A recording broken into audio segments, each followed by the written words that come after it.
бахшида ба рӯзи байналмилалии ҳифзи кӯдакон дар ноҳияи восеъ чорабиниҳои дона дар боғи истироҳатии фарҳангии ноҳия бо иштироки тарбиягирандагони муассисаҳои таҳсилоти томактабӣ бо намоиши дастовардҳои кӯдакон ва маҳсули меҳнати зеҳнӣ ва дастии онҳо баргузор гардиданд. ҳавлии боғи истироҳатии фарҳангӣ дар ин рӯз бо ҳузури кӯдакон симои идона ба бар намуд. инҷо сари ҳар қадам кӯдакон дар лабонашон табассум машғули бозиҳои гуногун, рақсу сурудхонӣ доранд.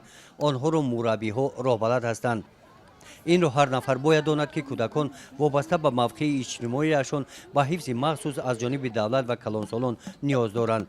ҳуқуқҳои кӯдакон дар тоҷикистон аз конститутсия сарчашма гирифта бо қонуни ҷумҳурии тоҷикистон дар бораи ҳифзи ҳуқуқҳои кӯдак ва дигар қонуну кодексҳои соҳавӣ ҳифз карда мешаванд.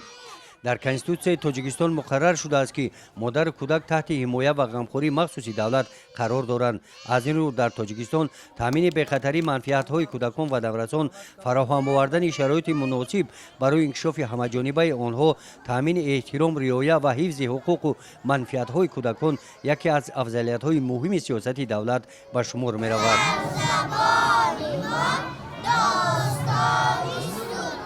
бахшида ба рӯзи байналмилалии ҳифзи кӯдакон дар ҳамоиши идона раиси ноҳияи восеъ дар симои ин кӯдакон ҳамаи кӯдаконро ба ин муносибат табрик намуданд.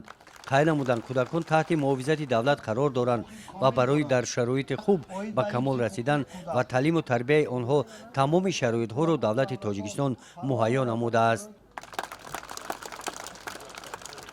сипас дар ҳамин муҳит барои амалӣ намудани сиёсати давлатӣ дар самти таъмини ҳуқуқу манфиатҳои кӯдакон ба роҳбарони муваффақи муассисаҳои таҳсилоти томактабӣ ва кӯдакон аз номи мақомоти иҷроии ҳокимияти давлатии ноҳия тӯҳфаҳои хотиравӣ тақдим намуданд.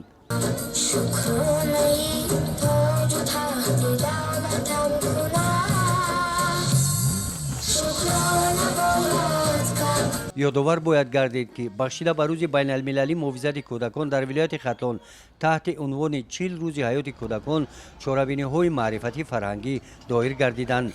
дар доираи ин барнома дар ноҳияи восеъ бо иштироки ҷонишини раиси вилояти хатлон чорабиниҳои гуногуни маърифатӣ фарҳангӣ доир карда шуданд.